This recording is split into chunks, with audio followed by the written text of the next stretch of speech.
En 1918, Jean Cocteau publie un essai intitulé « Le coq et l'arlequin », un livre qui sonne comme un manifeste du néoclassicisme musical. Il faut dire que Cocteau sait de quoi il parle, lui qui vient de causer un scandale avec le compositeur Erik Satie en créant le ballet Parade en 1917 pour les ballets russes.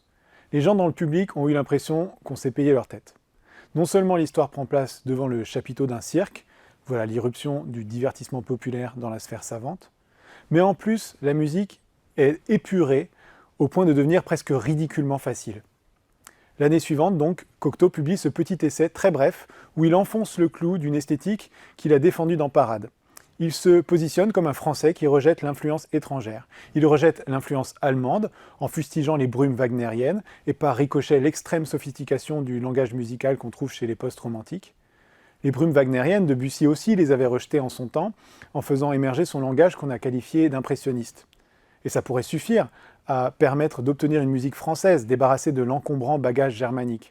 Mais là où Cocteau va plus loin que Debussy, c'est qu'il estime que l'impressionnisme musical se fourvoie lui aussi, puisqu'il subit quant à lui l'influence russe.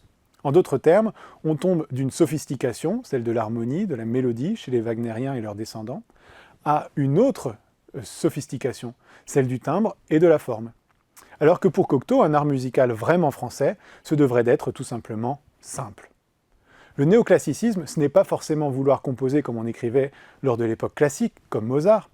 Il s'agit de tâcher de rechercher une sorte de spontanéité dans l'œuvre musicale, mais comme un retour aux sources qui aurait accumulé les acquis de siècles d'innovation musicale. Par exemple, on peut trouver dans une œuvre néoclassique des sonorités jazzy, parce que le jazz, en tant que divertissement populaire, charrie toute cette spontanéité qui attire tant les compositeurs néoclassiques. On peut aussi, dans une œuvre néoclassique, adopter un langage proche de Bach, tout en ayant des mesures irrégulières comme chez Stravinsky. Voilà que Cocteau vient de poser les bases théoriques d'un nouveau courant qu'on va qualifier de néoclassique.